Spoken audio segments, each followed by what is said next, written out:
नमस्कार, आप देख रहे हल्ला बोल। आपके साथ मैं हूं अंजना ओम कश्यप। आज हम कांग्रेस और बीजेपी के बीच सबसे बड़ी सियासी लड़ाई पर सबसे बड़ी टक्कर करेंगे।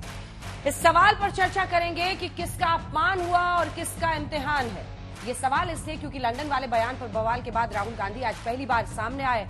कहा कि वो संसद में बोलना चाहते हैं, उन्हें नहीं लगता है कि उन्हें बोलने दिया जाएगा। उन्होंने आगे कहा कि उन्हें बोलने दिया जाता है या नहीं, ये लोकतंत्र का इम्तिहान है। राहुल के बार पर बीजेपी ने पलटवार किया। रविशंकर प्रसाद ने कहा कि राहुल गांधी झूठ बोल रहे हैं, उन्होंने लोकतंत्र का अपमान किया है, उन्हें माफी मांगनी चाहिए। आप मेरे एक तरफ देख रहे हैं कि कैसे सरकार के 6 दिग्गज मंत्रियों ने राहुल गांधी के खिलाफ मोर्चा खोला, उनसे माफी की मांग की। उन मंत्रियों में पीयूष गोयल से लेकर राजनाथ सिंह, स्मृति ईरानी से लेकर किरण रिजिजू तक शामिल है। दूसरी तरफ आप देख रहे हैं कैसे राहुल गांधी ने बीजेपी पर हमला किया और क्या आरोप लगाए। टक्कर में आज बीजेपी की ओर से डॉक्टर सुधांशु त्रिवेदी सांसद और प्रवक्ता भारतीय जनता पार्टी के होंगे। कांग्रेस का पक्ष रखेंगे आलोक शर्मा जी। दोनों मेहमान हमारे साथ जुड़ गए हैं, लेकिन इससे पहले की चर्चा की शुरुआत करें, आइए आपको पहले ये रिपोर्ट दिखा देते हैं।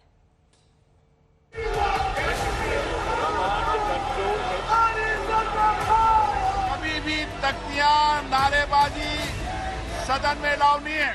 लगातार चौथा दिन है जब संसद के दोनों सदनों में राहुल गांधी से माफी की मांग का शोर सुनाई दिया। लगातार चौथा दिन है जब बीजेपी ने राहुल से माफी की मांग की। हालांकि आज राहुल संसद पहुंचे थे, लेकिन उन्होंने माफी नहीं मांगी। वो कह रहे हैं कि जो बोलेंगे संसद में ही बोलेंगे।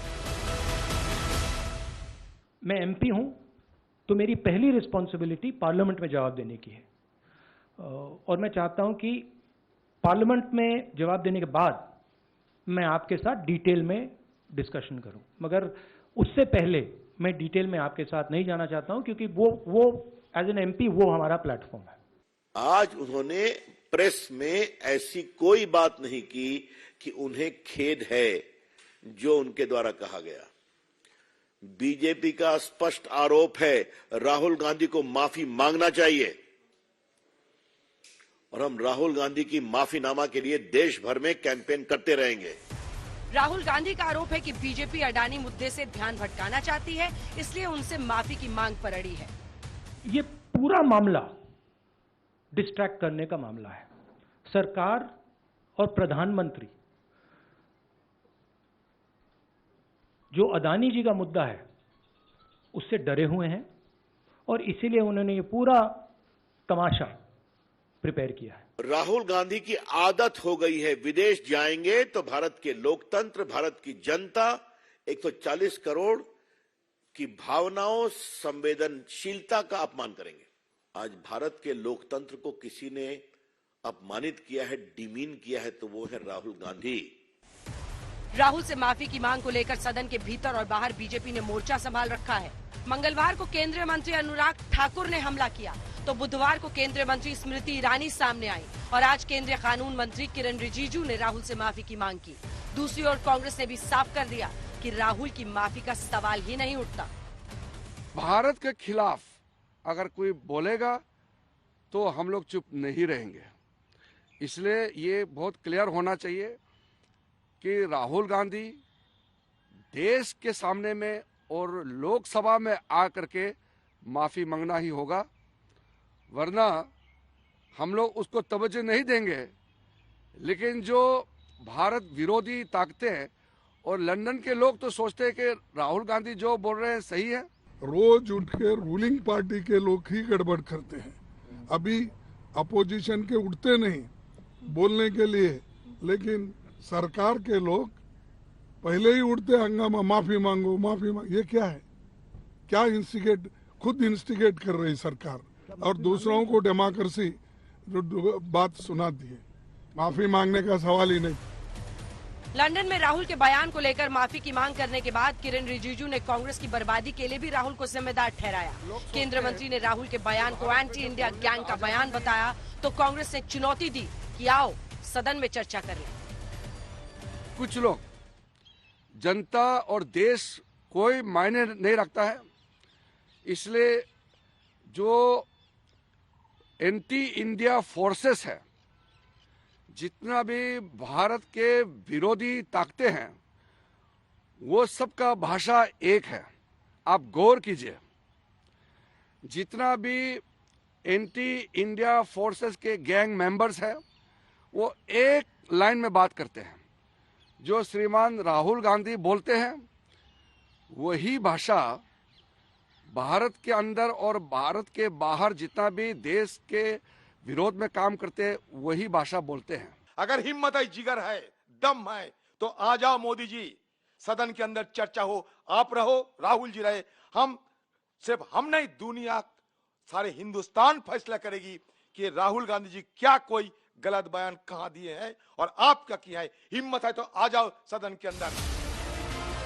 बीजेपी राहुल से माफी पर अड़ गई है तो कांग्रेस भी अड़ गई है कि राहुल माफी नहीं मांगेंगे। पक्ष विपक्ष के बीच तनातनी वाली सियासत धारावाहिक के तौर पर जारी है और कल का दिन दिलचस्प होने वाला है। आज तक ब्यूरो।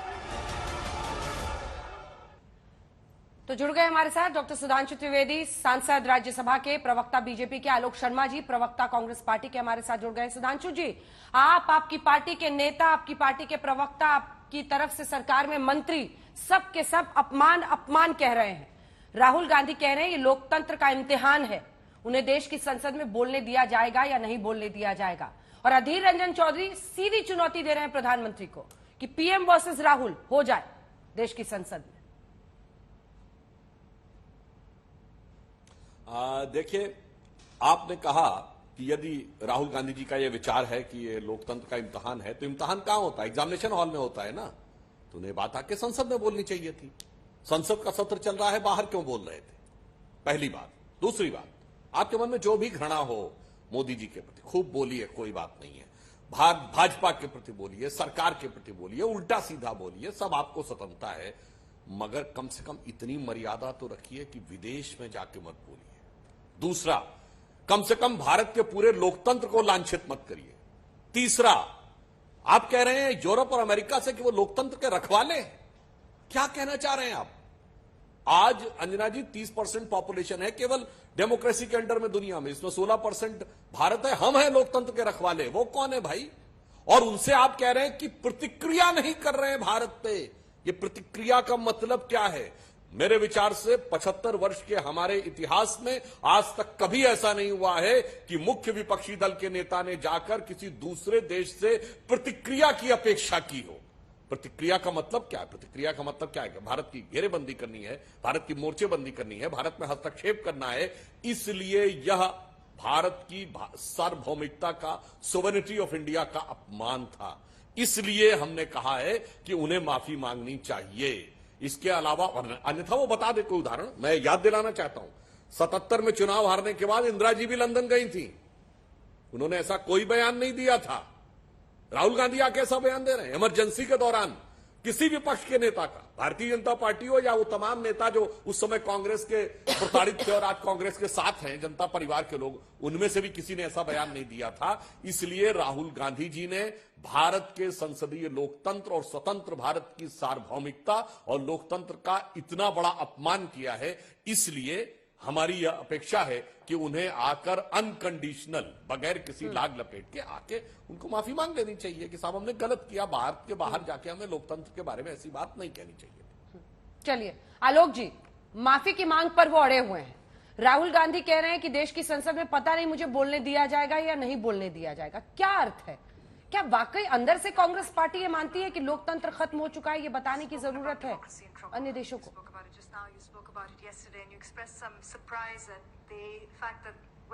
मैं समझता हूँ राहुल गांधी जी ने जो कहा वो सुना जाए। So here's my question to Pata. One, what are you, the Congress party, but you also the opposition, planning to do about this?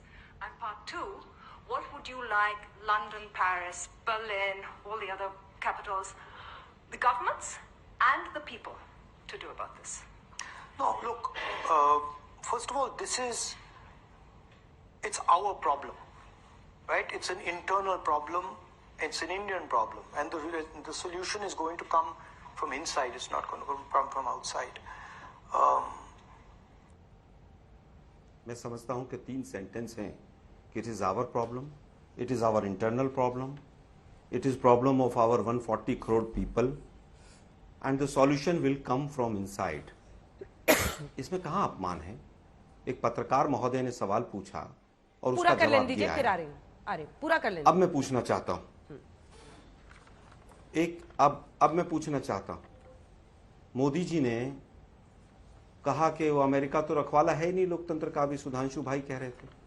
Modi ji कह रहे हैं अब की बार ट्रंप सरकार, अगर वहां पर लोकतंत्र नहीं है और लोकतंत्र के रखवाले नहीं है और अब लोकतंत्र की बात नहीं कर रहे हैं, तो आप दूसरे देशों में जाकर, पहली बार हुआ है इतिहास में कि हमारे देश के प्रधानमंत्री दूसरे देशों में जाकर राष्ट्रपति बनवा रहे हैं।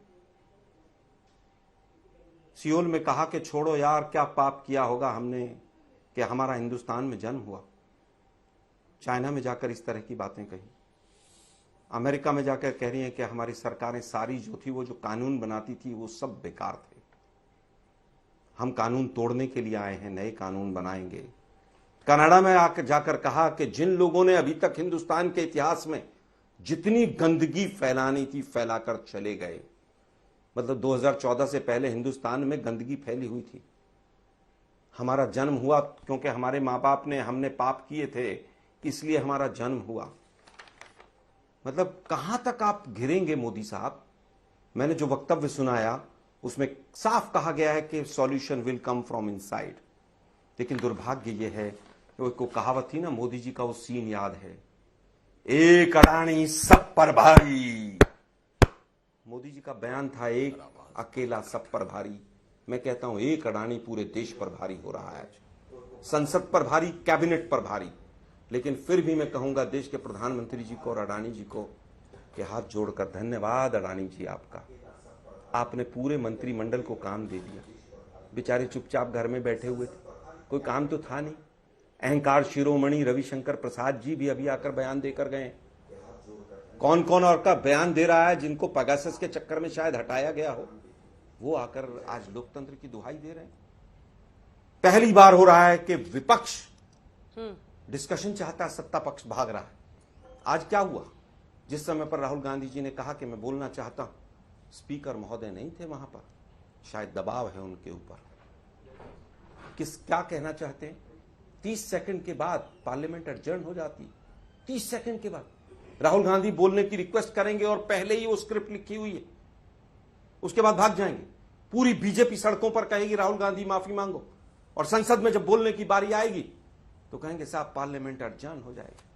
हम तो फिर भी लोकसभा के मंदिर में कहेंगे कि कल बोलने दीजिएगा। और कल का भी मैं अंजना जी आप बता के जा रहा हूं, जो उम्मीद है उनको बोलने का मौका औपचारिक तौर पर दिया जाएगा। बीजेपी हंगामा करेगी, देंगे मौका, नहीं देंगे, बोलने नहीं दिया जाएगा और फिर संसद एडजर्न हो जाएगी। पहली चीज पहली बार हुआ है कि हंगामा सत्ता पक्ष कर रहा है। ठीक है, 30 सेकंड में वो कह रहे हैं कि जब उन्होंने कहा कि वो बोलना चाहते हैं, उसके बाद से कार्यवाही स्थगित कर दी गई। कल बोलने दिया जाएगा या नहीं राहुल जी को? पहली बात तो मैं कहूंगा आजकल कांग्रेस के प्रवक्ताओं को बड़ी आदत हो गई है ऑडियो विजुअल दिखाने की। ऑडियो विजुअल तब दिखाए जाते हैं जब व्यक्ति के पास शब्दों की कमी हो, या वो समझ रहा हो सामने वाला इतना कम समझदार है कि वो शब्दों से नहीं समझ पाए। इससे नर्सरी केजी के बच्चों को ऑडियो विजुअल दिखाए जाते हैं। अब मैं बताना चाहता हूं, जो आपने विजुअल सुनाया मान्यवर, उस भाषण का थोड़ी है, वो तो अगले दिन बात का है, जब तक बवाल हो चुका था। वो वाला कहां है? That the majority of democracy has finished in India and the Western world is oblivious of this fact. बोलिए भाई, वो वाला सुनाइए ना पूरा। हकीकत तो ये है। और दूसरा, अभी आलोक जी ने कहा कि राहुल गांधी सब पे भारी है, कैबिनेट पे भारी है, संसद पे भारी है, सरकार पे भारी है। ये तो पता नहीं, मगर आलोक जी कांग्रेस पे राहुल गांधी नहीं पड़े। कांग्रेस पे तो ऐसे भारी पड़े हैं कि 137 साल के इतिहास में कांग्रेस को इतना नीचे कोई नहीं ले जा पाया है जितना नीचे राहुल गांधी जी के नेतृत्व में आप लोग गए हैं। कि वो पार्टी जिसकी हमेशा क्लियर मेजॉरिटी आती थी, हम लोग बचपन में सुनते थे, उसको आज मुख्य विपक्षी दल होने लायक 2-2 बार सांसद नहीं मिले। इससे ज्यादा भारी तो कोई नेता नहीं पड़ा होगा। मगर अफसोस की बात यह है कि आज कांग्रेस के अंदर इतना हल्कापन आ गया है कि इतनी हल्की बातों पर भी, भारत के इतने भारी अपमान पर भी आकर मजबूरी में, विवशता में, निर्लज्जता के साथ उसको डिफेंड करना पड़ रहा है। और आपने बात बड़ी अच्छी बोली कि पहली बार ऐसा हुआ कि भारत का कोई व्यक्ति दूसरे देश के राष्ट्रपति के चुनाव में हस्तक्षेप करता नजर आ रहा था? यह आप लोगों का आरोप था। बिल्कुल, हम तो बचपन में सुनते थे कि भारत के चुनावों में अमेरिका का हस्तक्षेप है, रूस का हस्तक्षेप है। आपका आरोप था कि भारत में मोदी जी के नेतृत्व में अमेरिका में हस्तक्षेप है। कितना बड़ा परिवर्तन ये नजर आ रहा, अगर ये आरोप भी है तो। यानी उन्हें नजर आ रहा है कि हम उनके चुनाव को प्रभावित कर सकते हैं। आप पता नहीं कौन सी 50 साल पुरानी मानसिकता में पड़े हुए हैं कि अभी भी वो हमको प्रभावित कर लेंगे। अमामिया, वो दिन लद गए जब कभी वो प्रभावित किया करते थे। अब वो हमसे प्रभावित होते हैं। और दूसरी बात जो आप बात कह रहे हैं, ये राहुल गांधी जी ने किसी पब्लिक प्लेटफॉर्म पे नहीं बोला, ये कोई भारतीयों के बीच में नहीं बोला, ये फॉरेन इंस्टीट्यूशनल प्लेटफॉर्म के ऊपर बोला है, औपचारिक विदेशी प्लेटफॉर्म के ऊपर भारत की आलोचना की है। मगर उसमें कोई ऐसी खास बात नहीं है। अंग्रेजों के देश में जाके गोरों से गुहार लगाई है और गोरों के हाथ भारी ट्रांजिशन करके सत्ता पाई थी, गोरों के द्वारा स्थापित हुए थे। तो 21वीं सदी में जाकर अगर वही विचार फिर उनके दिमाग में गुलामी का उभर आया हो तो कोई आश्चर्य की बात नहीं है। मगर जो मैंने बोला है, आलोक जी, कोई नेता बताइए 75 साल में जिसने जाके विदेश में यह कहा हो कि प्रतिक्रिया करनी चाहिए। मुझे आश्चर्य है कि यूरोप और अमेरिका प्रतिक्रिया क्यों नहीं कर रहे हैं। और मजे की बात यह कि आप कह रहे हैं वो लोकतंत्र के रखवाले हैं। अरे वो यूरोप जिसने पूरी दुनिया में इतना दमन किया, कॉलोनियां बनाई, आपको लोकतंत्र का रखवाला नजर आ रहा है। वो भारत लोकतंत्र का रखवाला नहीं नजर आ रहा है, जहां भगवान बासवन्ना से लेकर वैशाली का गणराज्य हुआ करता था। ये आप कौन सी मानसिकता में? वो अमेरिका जिसने रेड इंडियंस को खत्म कर दिया, वो लोकतंत्र का रखवाला नजर आता है। पर वो भारत जहां दुनिया के सारे धर्म बहुत लंबा हो गया, वो हिंदू संस्कृति आपको धर्म अंजना जी बहुत लंबा हो गया, रखवाला नजर नहीं आती। आप जवाब दे। वो कह रहे हैं कि वो वाला हिस्सा भी भाषण का सुनाइए आलोक जी, जिसमें उन्होंने कहा था कि यूएस को और यूरोप को इंटरवीन करना चाहिए भारत की जो स्थिति है उसमें। वो वाला भाषण का हिस्सा भी क्या? एक और सुन लीजिए। जो 85 पैसा घिस लेता था सरकार, क्या पता नहीं पिछले जन्म में क्या पाप किया था, हिंदुस्तान में पैदा हुए। ये कोई देश है, ये कोई सरकार है, ये कोई लोग है? चलो छोड़ो, चले जाए कहीं और। छोड़ो यार, डूब गए, कुछ होगा नहीं। अरे भगवान बचाए भाई, पता नहीं पिछले जन्म में क्या पाप किए हम हिंदुस्तान में पैदा हुए। हमारे यहाँ पहले जो सरकारें थी वो इस बात का गर्व करती थी कि हमने ये कानून बनाया, हमने वो कानून बनाया, हमने ठीकना कानून बनाया, हमने फलाना कानून बनाया। आपने पूरे चुनाव के कैंपेन में देखा होगा, यही बात चलती थी, हमने ये कानून बनाया, हमने वो कानून। जिनको गंदगी करनी थी वो गंदगी करके चले गए, लेकिन हम सफाई करके जाएंगे।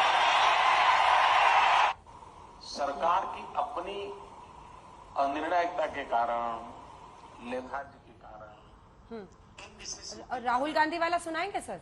गलत परसेप्शन के कारण जो चीजें रुकी है। मैं सोच रहा था कि शायद आज तक भी कुछ दिखा दे, मोदी जी की आप 2-3 बाइट दिखा देता आज तक। जिस दिन ये सर, मतलब सब कुछ विपक्षी करेगा। आलोक जी, मैं वापस आता हूँ। आलोक जी, जिस दिन मोदी जी ने ये कहा था, चैनल ने अंजना जी राहुल जी की तो बाइट दिखाई होगी, मोदी जी की बाइट दिखाने की मोदी जी ने जिस दिन ये बोला था, अगर किसी ने एक ने भी दिखाई हो और आज तक ने दिखाई हो पिछले 5 दिन में, तो मैं शांत बैठता हूँ कि ये वाली बाइट 5 दिन में दिखाई हो ना दिखाई हो, लेकिन जिस दिन उन्होंने कहा था उस दिन खूब दिखाई है और आप ही के साथ बहस भी की 15 दिन में दिखाई हो। दिक्कत यह है कि आप लोगों की मेमोरी बड़ी शॉर्ट है। मैं फिर कह रहा हूँ, मोदी जी जिस दिन उन्होंने कहा था हमने इस पर बहस की थी, जिस दिन उन्होंने कहा था उस दिन बहस की थी हमने सर। नहीं, मैं कह रहा हूँ मोदी जी की बाइट अगर आज तक ने दिखाई हो तो मैं पूरे देश के सामने माफी मांगूंगा। किससे माफी मांगेंगे? अरे हम थोड़ी चाहते कि आप लोग सब माफी मांगते फिरिए, ऐसा काम क्यों करना है कि माफी मांगनी पड़े। लेकिन ये बताइए ना सर, ये बताइए, वो कह रहे हैं कि पब्लिक के सामने नहीं बोला उन्होंने, एक इंस्टीट्यूशनल प्लेटफॉर्म पर उन्होंने विदेश में कहा है। सुधांशु जी रुक जाइए, उनको जवाब तो दे लीजिए, वो खाली ऑडियो वीडियो में रह गए। उन्होंने बोला कहा, अभी एक लाइन नहीं बोली। बताइए, मैं उत्तर देता हूँ। अंजना जी मेरे से सवाल है, मैं उत्तर छोटा सा दे देता हूँ। अंजना जी छोटा सा उत्तर दे देता हूँ जी। आज तक को 150 से ज्यादा देशों में देखा जाता है, तो क्या ये कहां पर बयान दिया ये इंपॉर्टेंट रह गया है? देश के प्रधानमंत्री अगर चाइना में बोल रहे हैं कि हमने कौन से पाप किए थे कि हिंदुस्तान में जन्म हुआ, ये कौन से प्लेटफॉर्म पर बोला गया, ये इंपॉर्टेंट है, या देश के प्रधानमंत्री हमारे माँ बाप पूर्वज पूरे देश का अपमान कर रहे हैं, ये इंपॉर्टेंट है? मैंने दोनों बयान सुनाए। अब बात यह आती है कि सारी सरकार एक व्यक्ति को बचाने पे क्यों पड़ी। असली मुद्दा यह है कैसे ध्यान भटकाया जाए। आपदा में अवसर लेकर अडानी चले गए। हम कह रहे हैं भाई जांच तो कर लो। बोला आपने राजस्थान में क्यों दे रखे? अरे भाई उसकी भी जांच कर लो। हम अडानी को कोई ठेका दिया गया उसके खिलाफ नहीं, गलत तरीके से दिया गया उसके खिलाफ है। अगर मुंद्रा पोर्ट पर लाखों करोड़ की ड्रग्स पकड़ी गई, हम उसके खिलाफ है। वो पैसा किसका है? क्या वो नोटबंदी का है? क्या बीजेपी के नेताओं का है? अगर 38 शेल कंपनियों में हजारों करोड़ रुपया हिंदुस्तान में इन्वेस्ट होता है और चाइना के उस नागरिक के साथ इन्वेस्टमेंट होती है जिसने देशद्रोह का काम किया हिंदुस्तान के खिलाफ, उसकी जांच होनी चाहिए कि नहीं होनी चाहिए? और इस साहब सेबी कर रही है। अरे सेबी तो खुद कटघरे में, एलआईसी कर रही है। अरे एलआईसी के तो तमाम डायरेक्टर्स को आप प्रमोशन दे रहे हैं। साहब सुप्रीम कोर्ट ने कमेटी बना दी। अरे भाई कमेटी बना दी, उसकी पावर्स क्या है? सुप्रीम कोर्ट की कमेटी क्या करेगी? उसका दायरा नहीं। जेपीसी से क्यों भाग रहे हैं? जेपीसी में आपका बहुमत रहेगा, आप सत्ता पक्ष में, चेयरमैन आपका रहेगा। एक प्रवक्ता कह रहे हैं साहब जेपीसी का आज तक क्या फायदा हुआ, और पत्रकार भी कह रहे हैं तो भाई जेपीसी बंद कर दो इस संसद में। कहो कि जेपीसी आज के बाद हिंदुस्तान में जेपीसी नहीं बनेगी। 3 दिन हो गए, विपक्ष सवाल करता है, सरकार भगोड़ी है, सरकार भाग रही है, सरकार जवाब नहीं दे रही। राहुल गांधी माफी मांगे जब वो कहें कि मैं बोलना चाहता हूं संसद में, संसद अड़जन है। मुझे लगता है कि इस तरह से लोकतंत्र के साथ जो खिलवाड़ हो रहा है ये पूरा देश देख रहा है। मैंने तीनों चारों बयान आपके सामने सुनाए हैं। देश के प्रधानमंत्री बैठकर क्लीन चिट देते हैं। अपमान और अपमान की बात करती है बीजेपी। आईएसआई यहां पर आकर हमारी आर्मी की जांच करती है। तब अमित शाह जी कहते हैं ये तो मास्टर स्ट्रोक है। पाकिस्तान की एजेंसी, जिस एजेंसी ने हमारे तमाम लोगों को मारा, आतंकवादी गतिविधियों में आईएसआई जो घुसी रही, आईएसआई आकर पठानकोट की जांच करती है, तब देश का सम्मान होता है, तब अपमान नहीं होता है। और अगर अपमान हुआ है देश का तो आप एक्शन लें, ये नौटंकी बंद करें, संसद को चलने दें। संसद में लोगों का पैसा लगता है। हाँ। एक मिनट, एक सेकंड की बात है। और अरुण जेटली साहब और सुषमा स्वराज जी की बात को याद रखें। दोनों स्वर्गीय ने कहा था कि संसद को चलाना सत्ता पक्ष का काम है, लेकिन यहां तो सरकार भाग रही है। सुधांशु जी, मुद्दों पर चर्चा होनी चाहिए। 4-4, 5-5 मंत्री निकल पड़े हैं ट्रोल बनकर। दुर्भाग्यपूर्ण है देश के लिए। वैसे आप लोग इतिहास ही रच रहे हैं इस बार। क्या राहुल गांधी जी को कल बोलने का मौका देगा? विपक्ष को बोलने का मौका देगा? ठीक, पूछ रही हूँ मैं आलोक जी। क्या बीजेपी कल हंगामा करेगी कि नहीं? जी जवाब दीजिए ना। इतिहास ही रच रहे हैं आप लोग। सत्ता पक्ष संसद में कार्यवाही रोक रहा हो, मतलब एक नई स्ट्रैटेजी के साथ आप आए। क्या इस बात से दम नहीं मिलता है इस आरोप पर कि आप लोग चाहते हैं अडानी मुद्दे की चर्चा ना हो या उस मुद्दे पर कोई बोले नहीं, असल मुद्दों से ध्यान भटकाया जाए? पहले मैं इनकी बात का क्रमवार उत्तर दे दूं, क्योंकि हाँ, और राहुल गांधी को कल बोलने दिया जाएगा या नहीं? इसके बाद अभी ये प्रधानमंत्री, वो विषय तो लोकसभा स्पीकर के पास है, उस पर मैं बोलने का अधिकार हम लोगों को नहीं है, या ना हमको ना हमारे आलोक जी को। मैं सिर्फ ये कह रहा हूं, जो प्रधानमंत्री जी का वक्तव्य सुना रहे थे, जो मैंने कहा था ना ऑडियो विजुअल में ज्यादा फंस गए हैं बेचारे, क्या करें। प्रधानमंत्री जी ने तो भारतीयों के बीच में बोला था, ठीक है, आपको लगा आपत्तिजनक है, उसकी भी मैं व्याख्या करता हूं अभी। इन्होंने तो गोरों के प्लेटफॉर्म पे गोरों के बीच में बोला है और गोरों से गुहार लगाई है। साहब जमीन आसमान का अंतर है। हम विदेश में भी अपने देश के लोगों के बीच में बैठे हो तो कह सकते हैं देश की स्थिति बहुत खराब है, मगर हम फॉरेन के इंस्टीट्यूशनल प्लेटफॉर्म पे बैठ के कहेंगे और क्या भारत के हाल थे। तो मैं याद दिलाना चाहता हूं दर्शकों को, अंजना जी आपको याद है एक फिल्म आई थी वेडनेसडे, जिसमें नसीरुद्दीन शाह एक आम आदमी बना है, आतंकवाद के उस दौर की बात कहता, जिसमें एक डायलॉग था कि आदमी अपने घर से निकलता है तो उसकी वाइफ हर दूसरे तीसरे घंटे उससे फोन करके पूछती है ऑफिस पहुंच गए, चाय पी ली, खाना खा लिया। वो क्या कहता है, वो ये नहीं जानना चाहती कि चाय पी लिया और खाना खा लिया कि नहीं, वो जानना चाहती है कि तुम जिंदा हो कि नहीं, क्योंकि देश में इस कदर आतंकवाद था कि कौन आदमी कब खत्म हो जाए कोई भरोसा नहीं था। भारत के 1.5 दर्जन शहरों में धमाके थे, चलती बस और ट्रेन में धमाके थे, पार्कों में धमाके थे। वो लगता था कि उजाला अपनी यादों के हमारे साथ रहने दो, न जाने किस गली में जिंदगी की शाम हो जाए। ये सोच के आदमी घर से निकलता था। सोचिए वो कितने पाप और पुण्य सोचता होगा अपने दिल में, और उसके दिल में क्या अभिव्यक्ति होती होगी जब हवाना में 2007 में जाकर कांग्रेस की सरकार कहती थी पाकिस्तान आतंकवाद से पीड़ित देश है। अद्भुत। नवंबर 2008 में 26/11 होता था, पाकिस्तान को सबक सिखाने की बजाय ठीक 9 महीने बाद जुलाई 2009 में शर्म अल शेख में हम ज्वाइंट डिक्लेरेशन साइन करते थे और बलूचिस्तान उसका हिस्सा होता था। इतना शर्मसार कर दिया जाता था हमें कि कार्रवाई तो की नहीं, जो बराक ओबामा ने अपनी किताब में लिखा वो छोड़िए, हमने बलूचिस्तान में अपना इन्वॉल्वमेंट मान लिया और उसके बाद फिर धमाके होते थे दिल्ली में। गजब था, कितना ज्यादा गर्व से सीना ऊपर उठता था। इसलिए जो मोदी जी ने कहा वो हर भारतीय की पीड़ा की अभिव्यक्ति थी, क्योंकि उसे विश्वास नहीं होता था कि मैं बाहर निकला हूं, जैसे जंग पे निकला हूं, लौट के आऊंगा या नहीं, और हम सिर्फ जाके साइन पे साइन करते रहते थे। इसलिए उसकी अभिव्यक्ति। अब आज की डेट के ऊपर आता हूं। इसीलिए मैंने आपसे कहा एक भारतीय नेता बताइए। मैंने तो कांग्रेस के नेताओं की भी बात कही, इंदिरा जी गई थी, उन्होंने कभी ऐसी कोई बात नहीं बोली, हमारे लोगों ने कभी वो नहीं बोला। इसलिए आपके पास ये बार बार बोलने के अलावा कोई चारा नहीं। मैं तो सिर्फ एक बात कहना चाहता हूं, अगर आपको लगता है कि यूरोप और अमेरिका से कुछ आपको सीखना है तो मैं पूछना चाहता हूं, अमल अल जवाहिरी मारा गया अभी पिछले साल, कितने अमेरिका के विपक्षी दलों ने कहा कि मुझे सबूत चाहिए? कितने लोगों ने कहा अमल अल जवाहिरी की लाश दिखाओ? ओसामा बिन लादेन मारा गया, कितने अमेरिका के विपक्षी नेताओं ने कहा कि आपने सुपुर्द गर के दरिया कर दिया, उसकी लाश क्यों नहीं दिखाई?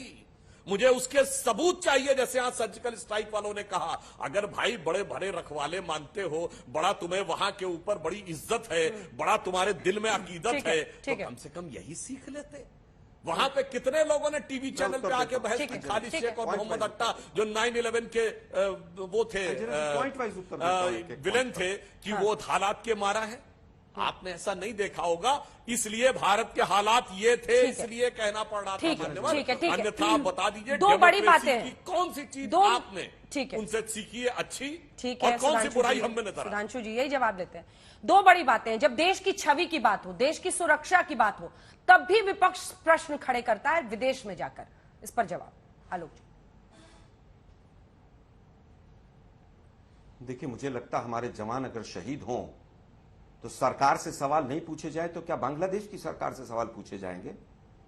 अगर पुलवामा होगा और पूछा जाएगा 350 किलो RDX कहां से आया, वो गाड़ी किसकी थी, उस गाड़ी का मालिक कौन था, पूछा जाएगा देवेंद्र सिंह को क्यों छोड़ दिया गया, तो विपक्ष को तो चुपचाप मुंह पर ताला लगाकर बैठ जाना चाहिए।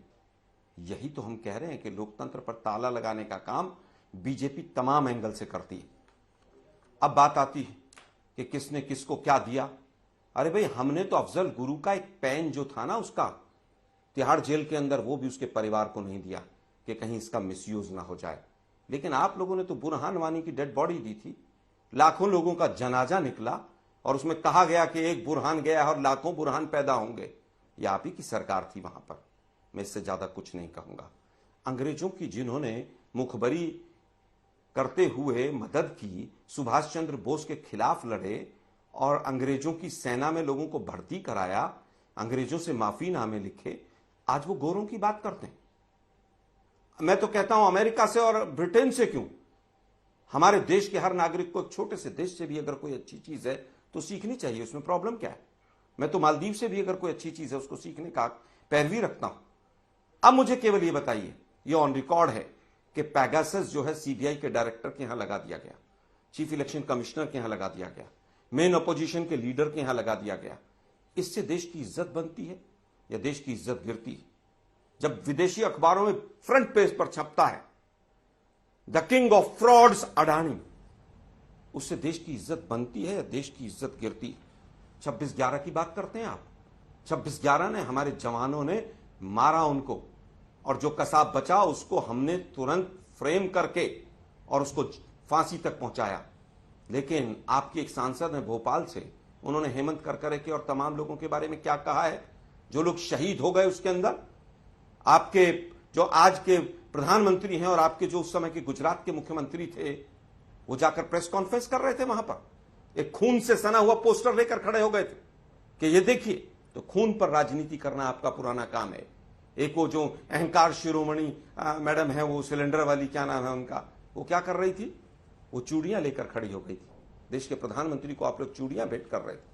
देश के प्रधानमंत्री को चूड़ियां अगर कोई देता है बीजेपी का प्रवक्ता, तो उसके बाद तो उससे कहीं ना कहीं देश का सम्मान बढ़ता होगा। मैंने अभी पूछा, और सुधांशु भाई आप बड़े मेरे अच्छे मित्र हैं, आप केवल ये बता के जाइए, क्या पाकिस्तान से जब आईएसआई जांच करने आई थी, अटैक भी पाकिस्तान करे और जांच भी पाकिस्तान करे, आप उससे सहमत हैं? अमित शाह जी से उस एपिसोड से सहमत हैं कि वो मास्टर स्ट्रोक था? केवल इतना बताकर चले जाइएगा। उसके बाद अब हम केवल ये कहना चाहेंगे कि आप ये सब मुद्दे छोड़ दीजिए, अडानी से ध्यान भटकाना छोड़ दीजिए। अगर आप थोड़ी सी भी नैतिकता इस सरकार के अंदर, थोड़ी सी भी शर्म है, कल ही जेपीसी अनाउंस करे और मोदी जी कहें मेरा 56 इंच का सीना है, मैंने जेपीसी अनाउंस की है और मैं जेपीसी से जांच हो, कोई भी जांच हो, मेरा हर व्यक्ति तैयार खड़ा हुआ है, मेरी सरकार का एक एक आदमी, एक एक मंत्री तैयार खड़ा हुआ है। जेपीसी जिसको जब बुलाएगी तब वो आएंगे। ये कभी कपटी राष्ट्रवाद के पीछे छिप जाना, कभी नकली हिंदुत्व के पीछे छिप जाना, ये सब बंद कर दीजिए। देश की जो हालत है वो देश जानता है। बेरोजगारी में हाईएस्ट है, महंगाई में हाईएस्ट है, तमाम इंडेक्स हमारे गिरते चले जा रहे हैं। मीडिया की क्या हालत कर दी है, मीडिया का कौन सा इंडेक्स कहां पहुंच गया है, 6.5 करोड़ लोग गरीबी रेखा से नीचे चले गए, सुसाइड रेट ऑलमोस्ट डबल हो गया है, आंकड़े सब बंद कर दिए हैं। कोरोना ने सब कुछ देखा। पीएम केयर फंड जैसे में अगर आप लोग ट्रांसपेरेंसी नहीं ला सकते हैं कि प्रधानमंत्री का नाम इस्तेमाल करके अगर कोई फंड बना, उसकी जांच नहीं करा सकते हैं, तो आपकी क्या नीयत है वो पूरा देश, सुधांशु जी, आप लोगों ने देश तबाह कर दिया है। फिर कहूंगा, गोरों के बीच में कहा, कालों के बीच में कहा, पीलों के बीच में कहा, ये सब बंद कर दीजिए। अगर मोदी जी ने कहीं पर भी कोई बात कही, चाहे वो इंडियन लोगों के बीच में कही, क्या वो विश्व नहीं सुनता है उसको? मतलब गजब आप लोग देश को गुमराह कर रहे हैं भाई। अभी और कितने दिन बहस मोदी करनी है जी ने अपने सुधांशु जी लोगों इस के पर? बीच में जाके कहा कि पूरा हिंदुस्तान बेड़ा गर्क था। अभी सुधांशु जी और कितने दिन बहस करनी है ताकि देश का सम्मान बना रहे? ठीक है, एक सेकंड आलोक जी, अभी और कितने दिन बहस करनी है राहुल गांधी के लंदन में दिए हुए बयान पर, ताकि इस देश का सम्मान, देश की छवि वापस आ सके? कितने दिन और बहस करेंगे हम लोग? कोई लंबा वक्तव्य नहीं देना, सिर्फ 2 बातें। हाँ। ये कहते हैं जेपीसी गठित करिए, जेपीसी गठित करिए, कहा ना, वो देश बर्बाद हो गया। आपके ही वाक्य से लेता हूं, बताइए बोफोर्स की जेपीसी का कौन अध्यक्ष था? बताइए, आपको पता है क्या? और क्या उसका निष्कर्ष निकला था और कितने दिन में निकला था? दूसरा, आपने कहा कि महंगाई सबसे लोएस्ट पे है।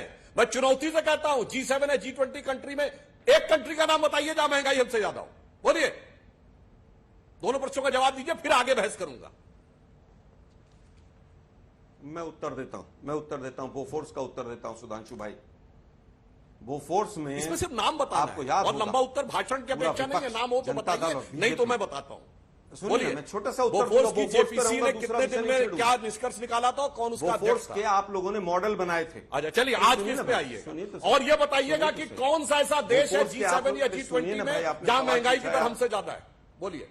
अरे भाई सुनिए ना भाई जरा, बोलिए बोलिए। अब मेरी बात तो सुनिए ना। बीजेपी को महंगाई नहीं लगेगी, नोटबंदी का माल बहुत पड़ा हुआ बीजेपी वालों के पास, नहीं लगेगी उनको महंगाई। देखिए, आए बाय बोलने लगे अंजना जी, नाम नहीं बता पाए, अब मुझे अपने टर्न पे बोलने लकड़ी के। अरे भाई नहीं, मैं आए बाय नहीं जाऊंगा, सुनिए जरा, सुनिए भाई जरा, मुझे केवल ये बताइए, आप लोगों ने बोफोर्स के मॉडल्स बनाए थे। वीपी सिंह के पास एक पर्ची हुआ करती थी जिसकी सरकार को आपने सपोर्ट किया कि मेरे पास बोफोर्स के सारे सबूत मेरी जेब में।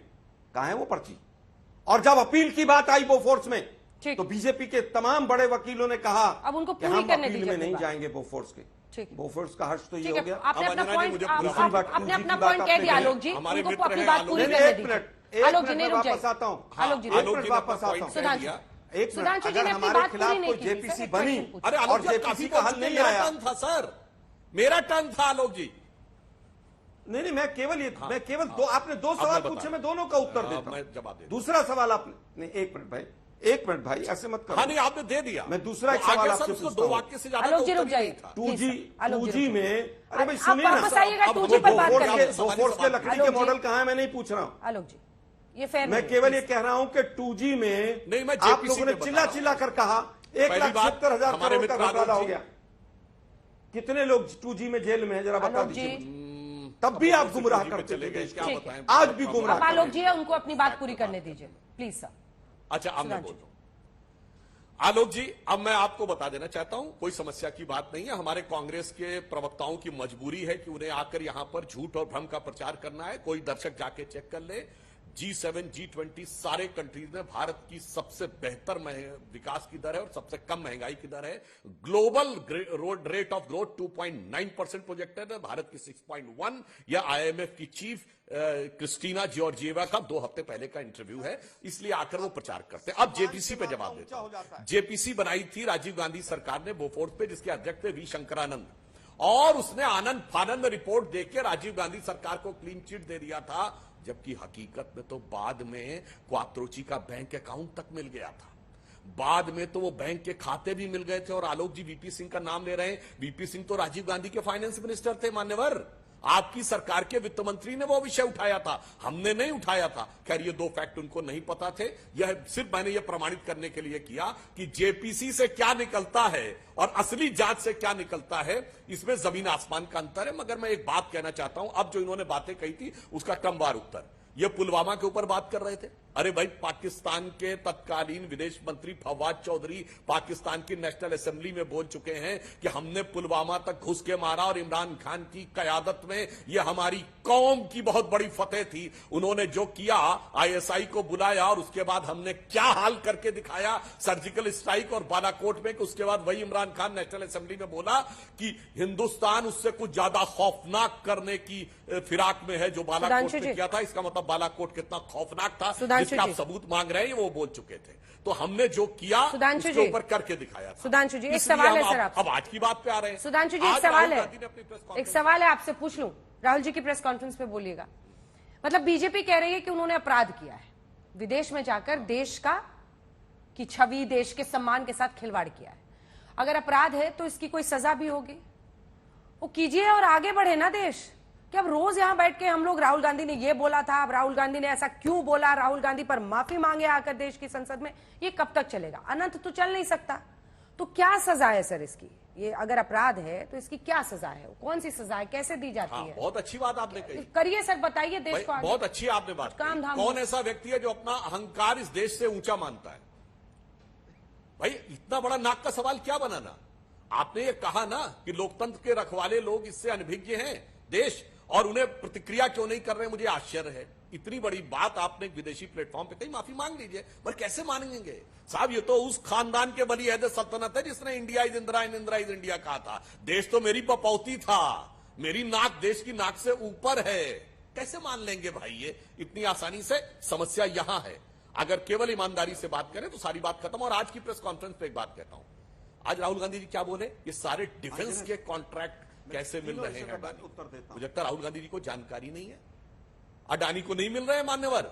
दूसरी बड़ी बड़ी कंपनियां हैं डिफेंस कॉन्ट्रैक्ट जिनको मिले हैं, वो कोचीन शिपयार्ड को मिले हैं, मडगांव डॉक्स को मिले हैं, प्राइवेट में L&T, कई बड़ी कंपनी है जिसको बहुत ज्यादा मिले हैं। मगर मैं पूछना चाहता हूं, ये डिफेंस के कॉन्ट्रैक्ट जो भारत में डिफेंस का प्रोडक्शन होने लगा, उससे लेके दिल में दर्द हो रहा है क्या? क्योंकि आपके जमाने में तो आप मिसाइल बना लेते थे, गन नहीं बनाते थे। अब गन बनने लगी भारत में। गन का तो व्यापार होता था, बाहर से खरीद और उसमें कमीशन होता था। हमारे जमाने सैटेलाइट बनाते थे, फाइटर प्लेन नहीं बनाते थे। अब एयरबस का टाटा के साथ हुआ है ना, अडानी के साथ तो नहीं हुआ है। दोनों छूट का ये प्रचार, और मुझे लगता है दिल में ये दर्द है कि डिफेंस प्रोडक्शन होने की वजह से अब डिफेंस की खरीदारी के जो वो थे, जो भी कमीशन थे, उनके लिए समस्या पैदा होने वाली, शायद वो। आलोक जी, 2 सीधे प्रश्न है। क्या राहुल गांधी ने और कांग्रेस ने भी इसे अपनी नाक की बात बना ली है? वरना अगर किसी की भावनाएं आहत हुई हैं तो उस पर माफी मांगने में कोई अफसोस तो होना नहीं चाहिए। आप लोग खुद ही कहते हैं कि वो प्यार की दुकान खोल के चलते हैं। दूसरा, क्या ये कमीशन का राज खत्म हुआ है? ये आरोप वो लगा रहे हैं, इसलिए अडानी का मुद्दा आप लोग भी ऊपर उछाल रहे हैं। देखिए, मुझे लगता है तो हमारे साथियों को मीडिया के पूछना चाहिए, भाई कितने कमीशन खोर 9 साल में अंदर चले गए? मैं पूछ लेता हूं आपकी तरफ से, एक जांच बता दीजिए किसी भी डिपार्टमेंट की, डिफेंस तो छोड़ ही दीजिए, जो मोदी जी की सरकार ने शुरू की हो और उसके अंदर कन्विक्शन हो गया। 9 साल हो गए सरकार को आए, अब तो 9 साल में एक जांच शुरू करके पूरी नहीं कर पाए, रोज यहां पर विपक्ष को बदनाम करते रहते हैं। भाई सरकार आपकी सरकार पकौड़े तल रही है क्या? क्यों नहीं अंदर डालते हैं? एक जांच बता के जाना सुधांशु भाई जो इस सरकार ने शुरू की हो और कमीशन खोरों को अंदर डाल दिया। लेकिन इसका भी उत्तर दे के जाइए कि चीन की भाषा प्रधानमंत्री क्यों बोलते हैं? ना कोई घुसा था, ना कोई आया था, ना कोई घुसा हुआ है। फिर 22 दौर की मीटिंग किस लिए होती है? डिफेंस के कॉन्ट्रैक्ट देने पर हमें आपत्ति नहीं, लेकिन गलत तरीके से दिए गए हैं, इस पर आपत्ति है। और अडानी के तमाम वकीलों से हम पूछना चाहते हैं कि अगर आपको अडानी पर इतना कॉन्फिडेंस है तो जांच होने दीजिए, जेपीसी होने दीजिए। अडानी के पीछे पूरी सरकार खड़ी हुई है, दाल में काला नहीं, पूरी दाल काली है। पूरी सरकार अडानी में है और मोदी जी के जो परम मित्र हैं उनके पास लाखों करोड़ का ऐसा गबन है, उसकी जांच होनी चाहिए। हम आरोप लगा रहे हैं, पूरी संसद आरोप लगा रही है, लेकिन मैं फिर कहूंगा आज तक चैनल पर कि एक अडानी सब पर भारी, एक अडानी सब पर भारी। संसद पर भारी, कैबिनेट पर भारी, सरकार पर भारी। इतनी कमजोर सरकार। मैं फिर चैलेंज करता हूं सुधांशु भाई को, अगर राहुल जी ने कोई अपमान किया है, एक तरफ राहुल जी खड़े हो, एक तरफ मोदी जी खड़े हो संसद में, और दोनों अपने तथ्यों के साथ खड़े हो, और किस तरह से राहुल गांधी जी ने अपमान किया है मोदी जी देश को बताएं और लाइव प्रसारण हो उसका। रिपीटिशन हो रहा, मोदी जी के पीछे मत खड़े होइए छुपकर।